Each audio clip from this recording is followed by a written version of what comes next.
I need to bring a microphone home so I can have a clearer audio in here. We'll see what happens. Oh, we don't have much glue at all. Oh boy. Really looking forward to playing some MESBG soon. So I need some river sections. Actually, I'm going to need a whole bunch of terrain for the campaigns to play. So there's going to be plenty of opportunity for building some cool new stuff. Anyway, these river sections, you know, they're 12 inches in length and 6 inches in length, and some weird little, you know, T-sections and some strange angle bends which aren't quite... It needs a little bit of work. It's a prototype. So the first thing I realized as I was trying to find all the right pieces and match them up, you know, the banks to the bases, is that when I do produce this product, I might label all of the bases and all of the banks so it's easy to identify, you know, A goes with A, B goes with B, etc. Here we go, these have been sitting here for a while drying. The plan with these is to shave off the edges on the outside just so I can flatten it off a little bit, but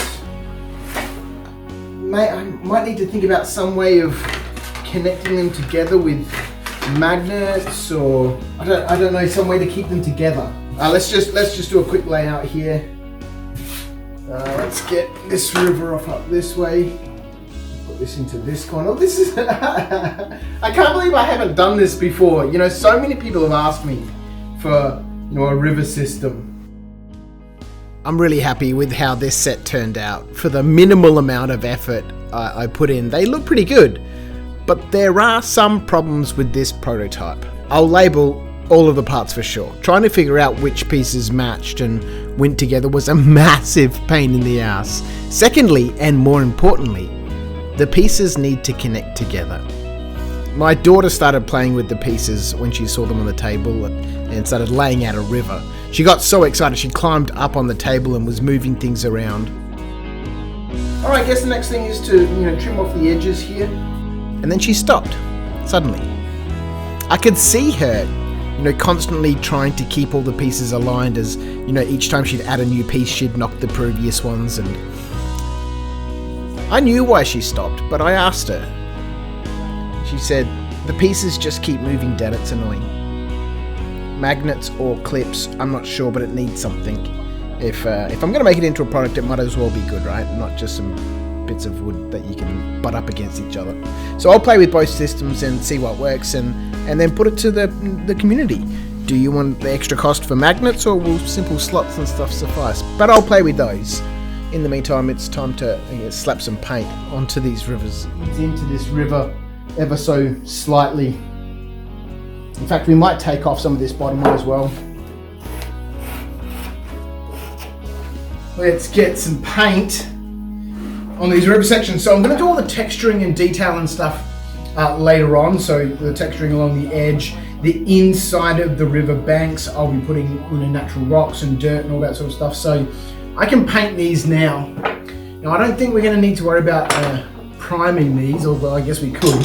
So a British paints colour, yeah, and Twiggy, which is kind of like a creamish sort of tannish, sort of khaki-ish sort of colour. The reason I'm painting these first is because the top coat, the scatter, the detail, the scenics, I want to be natural, so I don't have to come back and paint those. So I might look at the Geek Gaming Scenics website. I know that I can get those from Lockie here. I don't know, I don't have a lot of natural stuff at the moment, so we're gonna have to look for stuff. I'm thinking I might go out to the road, look for some road gravel. I think that mixed with some dirt from my backyard would give me a nice, you know, dirty riverbank. I have a bad habit of just, you know, painting things, not really having a proper plan or following a method I've used in the past. I have an idea of what I want to achieve, but every time I paint something, my brain immediately goes into just get it done attitude, and all of a sudden there's paint on the table. Just look at this selection of paints. I have no idea what I was thinking. Well, I do have some idea of what I want to achieve and a plan, but I'm in that just get it done space. So when I couldn't find a darker brown, I just grabbed that blue. In hindsight, it would have been a way better idea to grab some black paint to make the brown paint darker. I had no idea what I was thinking when I thought the blue would be suitable. I usually paint with very thin paints, always on my miniatures and sometimes on terrain. This was one of those times where I wanted to play with water. I've not made or painted a lot of rivers, and each time I've made a set, I've always tried something different. Instead of using sponges or my airbrush like I have in the past, this time I'm gonna use water. The thought process is simple. If I make the paint super thin and then try to feather the colours together, hopefully I get a good gradient. It's lighter on the outside and darker in the middle. I've also heard people saying not to use too much water in your paints when you paint MDF terrain because it can absorb the water and swell. So I thought this would be a good chance to, put that to the test. Slap the water on. The amount of water MDF needs to swell is significant and prolonged. It needs to sit in water for a long time. Painting with very, very thin paints isn't going to harm your MDF. Trying to cut as many corners as I can with this prototype. I was going to shave or sand the edges. After I painted them, I thought, I should probably round the corner off properly so I get a nice smooth bevel. I never planned to do the inside because we're going to sort of fill that up with rocks and use some of this different scatter here, the dirt from the garden. This is road rubble, including glass and all other bits and pieces from the gutter on the road. Oh, and what looks like a key. There's lots of glass and stuff in there, so I don't know, we're just going to play around and experiment because I'm pretty sure that these sections here that are flush are going to need a peg system on them to link them in. I'm not sure what that's going to do to the ability to pour resin into them and block this end up, but anyway, we're going to do a rough job with the scenics on these pieces here. To ensure any organic matter was dead, I baked everything in the oven at 180 degrees for a few hours. I always get weird looks from my wife whenever I'm doing that. And then I ran it all through a metal sieve to separate it into different sizes. There is still some glass in these pieces, but I found that most of those tiny bits were rounded off by the weather and road dew, so weren't a real danger. I did originally think to keep some of these, as I thought they might make great crystals or treasure piles, but I ended up chucking all of that out. The scenic stage, in terms of process, was pretty typical.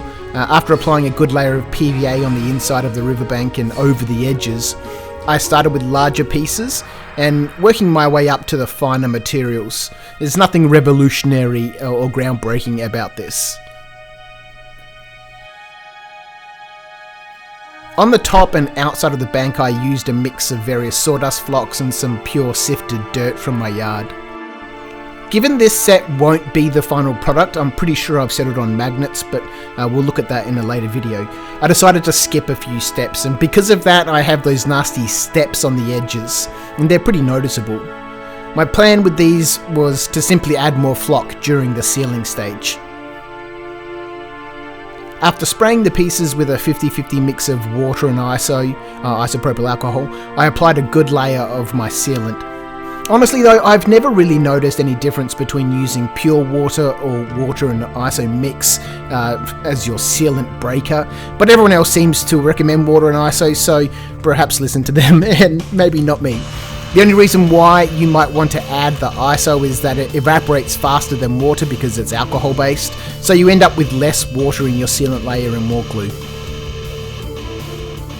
Using a sauce bottle, I drip my sealant all over the banks, including the rocks in the river, to make sure they're stuck in place. But before leaving this to dry, as I usually would, I add more flock along the edges, focusing on that step, hoping to kind of fill it in and disguise it. Again, this is a prototype, so I didn't want to spend a lot of time on it, but I also wanted it to still be usable in my collection of terrain, so I wanted to hide that step as much as I could. If I simply took the time to sand the edges, then this probably wouldn't be necessary. But again, I'm at home and I don't have access to my massive workshop and all my tools like I have at the studio. I guess I could have sanded them by hand, but I didn't even have any sandpaper in my games room at home. Once again, given this is just a prototype, I didn't bother adding any other scenics outside of the ground cover. Some tufts and various reeds and other debris would really bring these to life. And when I've cut a final version of this product that I'm happy with, I will spend a little more time and really go to town to make them look amazing. I also went back and forth way too many times in terms of adding water effects to the pieces. Now, I really love a nice resin river. It adds depth, looks amazing, and for the style of painting I used, it kind of relied on a muddy sort of coloured resin to tie it all together. But again, I didn't want to spend more time, and in this case, money, resin costs a lot of money, on something that was, basically just a trial. So in the end, I settled on the quickest, easiest, and cheapest solution I had at hand, a nice thick layer of PVA. Once this dried, it wouldn't really add any depth as the PVA will shrink as it dries, but it will add a nice gloss finish which will give that impression of water. To help emphasize this, I first brushed out a good thick layer, and then using a large flat brush, I stippled the glue, trying to keep my brush orientated in one direction to try and spread the glue around, limit any brush strokes, and give the water a sense of movement. If you did want to achieve any sense of depth with PVA, you'd need to do 3 to 4 thick layers, and given each layer can take more than 24 hours to dry properly, I just didn't want to mess around doing that. But that is an option if you don't want to spend the money on resin. Once that was done, there was just one thing to worry about. Here we go. Just need to leave this for ages. And hopefully, things don't warp too much. So overall, it's come up looking pretty good. Despite my ridiculous paint job with that blue, I'm happy with this set. It does need labelled parts, it needs magnets or a connection system to keep it all together. But outside of that and a couple of other minor tweaks, it's looking pretty good. So thanks for watching, and I'll catch you in the next one.